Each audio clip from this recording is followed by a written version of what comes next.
Welcome to education Adda 2.0। Hello friends and dear student, आज हम लोग कवर करेंगे टॉप 30 प्रश्न जो संविधान के अनुच्छेद से प्रश्न होगा, जो परीक्षा में बार बार दोहराता है प्रश्न। आज हम वही कवर कर रहे हैं, टॉप 30 प्रश्न जो सभी एग्जाम के लिए रामबाण साबित होगा। परीक्षा से पहले ये जो 30 स्टैटिक जीके का प्रश्न करवा रहे हैं संविधान से, जरूर देख कर जाएं, इससे प्रश्न जरूर फंसेगा। तो चलिए शुरू करते हैं।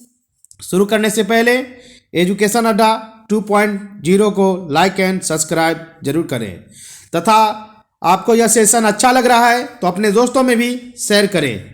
तो चलिए आज का सेशन शुरू करते हैं।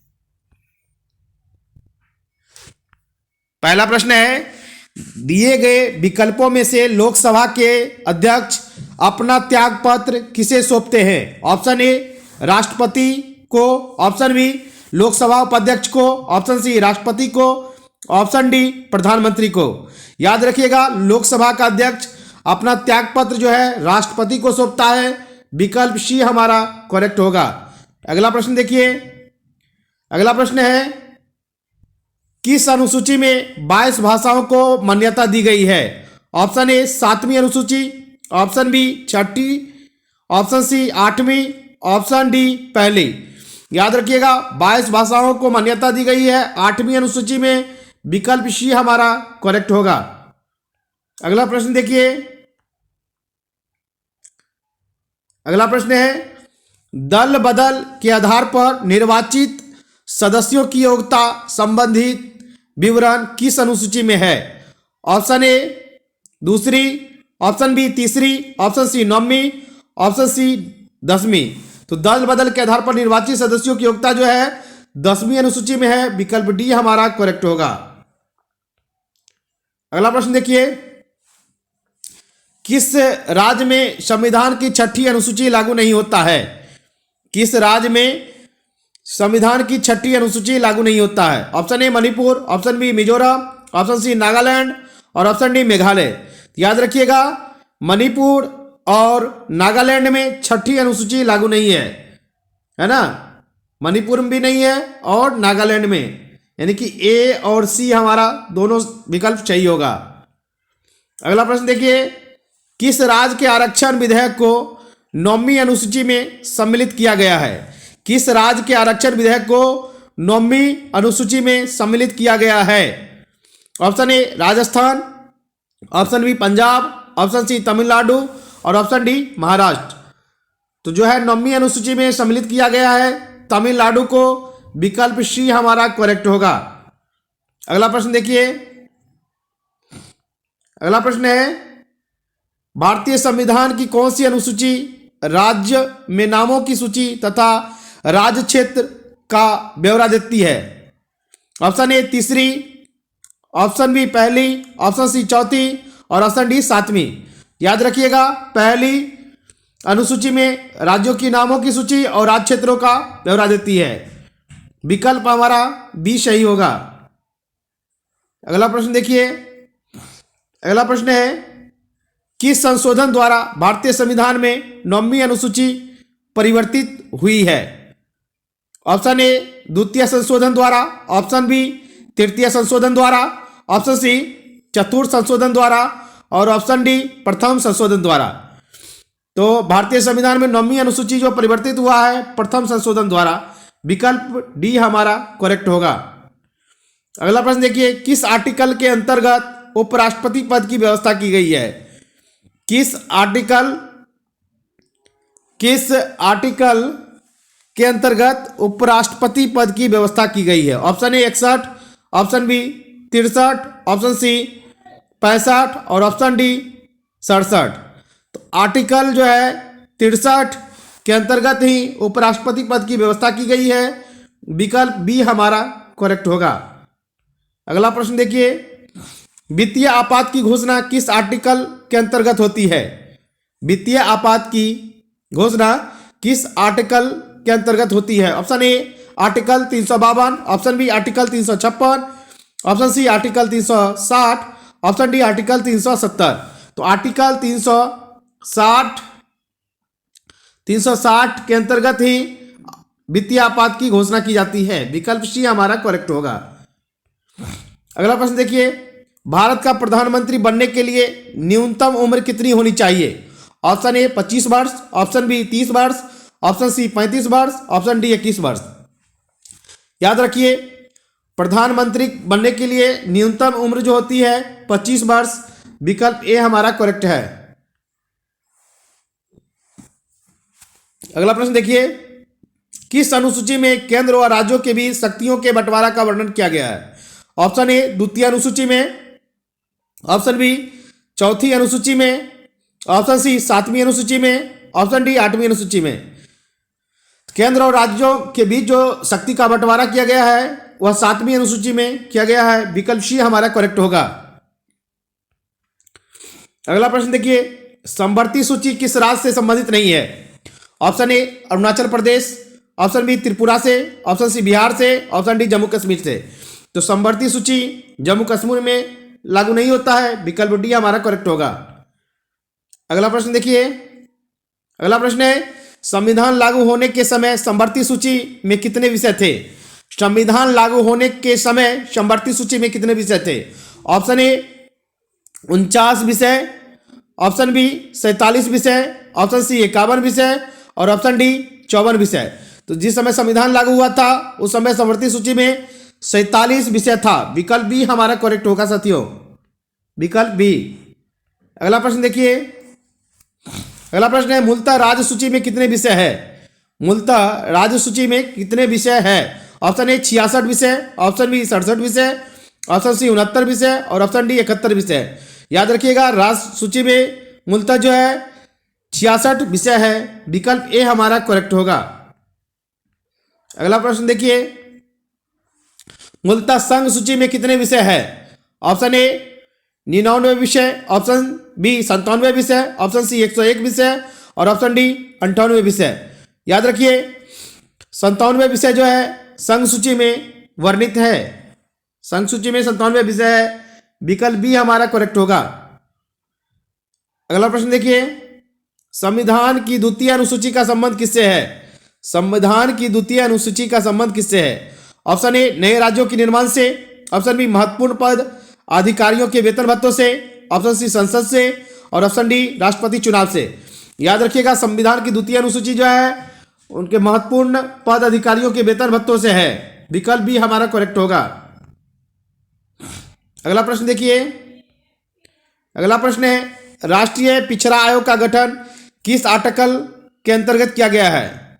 राष्ट्रीय पिछड़ा आयोग का गठन किस आर्टिकल के अंतर्गत किया जाता है?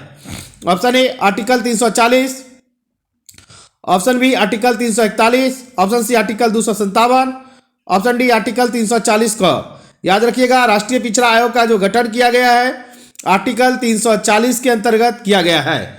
विकल्प ए हमारा करेक्ट होगा। अगला प्रश्न देखिए, इनमें से कौन भारत के राष्ट्रपति की इच्छा तक ही पद पर बने रह सकते हैं? ऑप्शन ए लोकसभा अध्यक्ष, ऑप्शन बी उच्चतम न्यायालय के न्यायाधीश, ऑप्शन सी निर्वाचन आयुक्त, ऑप्शन डी राज्यपाल। याद रखिए, भारत के राष्ट्रपति की इच्छा तक पद पर बने रह सकते हैं केवल राज्यपाल। विकल्प डी हमारा करेक्ट होगा। अगला प्रश्न देखिए, संविधान सभा द्वारा अंतिम रूप से पारित संविधान में कुल कितने अनुच्छेद तथा अनुसूचियां हैं? ऑप्शन ए 378 अनुच्छेद, 7 अनुसूचियां। ठीक है। विकल्प बी 390 अनुच्छेद, 7 अनुसूचियां। विकल्प सी 395 अनुच्छेद, 8 अनुसूचियां और विकल्प डी 398 अनुच्छेद, 8 अनुसूचियां। याद रखिएगा, संविधान सभा द्वारा अंतिम रूप से पारित संविधान में कुल अनुच्छेद तथा अनुसूचियां पूछे तो आप याद रखिएगा 395 अनुच्छेद था और 8 अनुसूचियां। विकल्प सी हमारा करेक्ट होगा। अगला प्रश्न देखिए, वर्तमान समय में भारतीय संविधान में गणना की दृष्टि से कुल कितने अनुच्छेद और अनुसूचियां हैं? ऑप्शन ए 390 अनुच्छेद, 5 अनुसूचियां, ऑप्शन बी 448 अनुच्छेद, 12 अनुसूचियां, ऑप्शन सी 395 अनुच्छेद, 10 अनुसूचियां, ऑप्शन डी 395 अनुच्छेद, 12 अनुसूचियां। तो याद रखिएगा वर्तमान में 448 अनुच्छेद और 12 अनुसूचियां हैं। विकल्प बी हमारा करेक्ट होगा। अगला प्रश्न देखिए, वर्तमान में भारतीय संविधान में धाराओं की कुल संख्या है। वर्तमान में भारतीय संविधान में धाराओं की कुल संख्या है। Option A 356, option B 448, option C 404 और ऑप्शन डी इनमें से कोई नहीं। याद रखिएगा वर्तमान में भारतीय संविधान में धाराओं की कुल संख्या जो है 448 है। विकल्प बी हमारा करेक्ट होगा। अगला प्रश्न देखिए, संविधान के किस अनुच्छेद में यह अंकित है कि इंडिया अर्थात भारत राज्यों का एक संघ होगा? ऑप्शन ए अनुच्छेद 1, ऑप्शन बी अनुच्छेद 2, ऑप्शन सी अनुच्छेद 3, ऑप्शन डी अनुच्छेद 4। तो अनुच्छेद 1 में वर्णित है इंडिया अर्थात भारत राज्यों का संघ होगा। विकल्प ए हमारा करेक्ट होगा। अगला प्रश्न देखिए, संविधान के अनुच्छेद 1 में भारत को क्या कहा गया है? ऑप्शन ए परिसंघ, ऑप्शन बी महासंघ, ऑप्शन सी परिसंघ प्रबल एकात्मक आधार के साथ, ऑप्शन डी राज्यों का संघ। याद रखिएगा संविधान के अनुच्छेद 1 में भारत को राज्यों का संघ कहा गया है। विकल्प डी हमारा करेक्ट होगा। अगला प्रश्न देखिए, भारतीय संविधान के किन अनुच्छेद में नागरिकता संबंधी प्रावधान है? ऑप्शन ए अनुच्छेद 1 से 5, ऑप्शन बी अनुच्छेद 5 से 11, ऑप्शन सी अनुच्छेद 12 से 35, ऑप्शन डी अनुच्छेद 36 से 51। याद रखिएगा नागरिकता संबंधी जो बात कर रहा है 5 से 11 होगा। विकल्प बी हमारा करेक्ट होगा। अगला प्रश्न देखिए, निम्न में से किन अनुच्छेदों द्वारा भारतीय संविधान नागरिकों को मूल अधिकार निश्चितता प्रदान करता है? ऑप्शन ए अनुच्छेद 12 से 35 तक, ऑप्शन बी अनुच्छेद 12 से 30, ऑप्शन सी अनुच्छेद 15 से 35, ऑप्शन डी अनुच्छेद 14 से 32। याद रखिएगा भारतीय संविधान में नागरिकों को मूल अधिकार जो है जो दिया गया है अनुच्छेद 12 से 35 तक द्वारा। विकल्प ए हमारा करेक्ट होगा। अगला प्रश्न देखिए, नौकरियां तथा शैक्षणिक संस्थाओं में समाज के कमजोर वर्ग के लिए आरक्षण उपलब्ध कराने के लिए केंद्र सरकार को संविधान का कौन सा अनुच्छेद अधिकार प्रदान करता है? नौकरियां तथा शैक्षणिक संस्थाओं में समाज के कमजोर वर्ग के लिए आरक्षण उपलब्ध कराने के लिए केंद्र सरकार को संविधान का कौन सा अनुच्छेद अधिकार प्रदान करता है? ऑप्शन ए अनुच्छेद 14, ऑप्शन बी अनुच्छेद 16, ऑप्शन सी अनुच्छेद 17, विकल्प डी अनुच्छेद 23। याद रखिएगा 16 के तहत ही नौकरियां तथा शैक्षणिक संस्थाओं में समाज के कमजोर वर्ग के जो लोग हैं उनको आरक्षण उपलब्ध कराने के लिए केंद्र सरकार को प्रेरित करती है। वह होगा अनुच्छेद 16। विकल्प बी हमारा करेक्ट होगा। अगला प्रश्न देखिए, अगला प्रश्न है भारत के संविधान का निम्न में से कौन सा अनुच्छेद अस्पृश्यता का अनुमूलन करता है तथा किसी भी रूप में इसके आचरण का निषेध करता है? यह एसएससी 2013 में पूछा गया प्रश्न है हाल ही में। ऑप्शन ए अनुच्छेद 15, ऑप्शन बी अनुच्छेद 16, ऑप्शन सी अनुच्छेद 17 और ऑप्शन डी अनुच्छेद 18। याद रखिएगा अस्पृश्यता का अनुमूलन जो है अनुच्छेद 17 में है। विकल्प सी हमारा करेक्ट होगा। अगला प्रश्न देखिए, भारतीय संविधान का कौन सा अनुच्छेद राष्ट्रपति के पद के लिए पुनः निर्वाचन की योग्यता निर्धारित करता है? ऑप्शन ए अनुच्छेद 52, ऑप्शन बी अनुच्छेद 54, ऑप्शन सी अनुच्छेद 55, ऑप्शन डी अनुच्छेद 57। याद रखिएगा राष्ट्रपति के पद के लिए पुनः निर्वाचन की योग्यता जो है अनुच्छेद 57 जो है अनुच्छेद में बताया गया है ना, उनकी योग्यता को निर्धारित करता है। विकल्प डी हमारा करेक्ट होगा। आज के लिए इतना ही। हमने महत्वपूर्ण 28 प्रश्नों को देखा जो परीक्षा में बार बार दोहराता है। चलिए, अगर आपको यह सेशन अच्छा लग रहा है तो अपने दोस्तों में साथियों जरूर शेयर करें। जय हिंद, जय भारत, जय बिहार।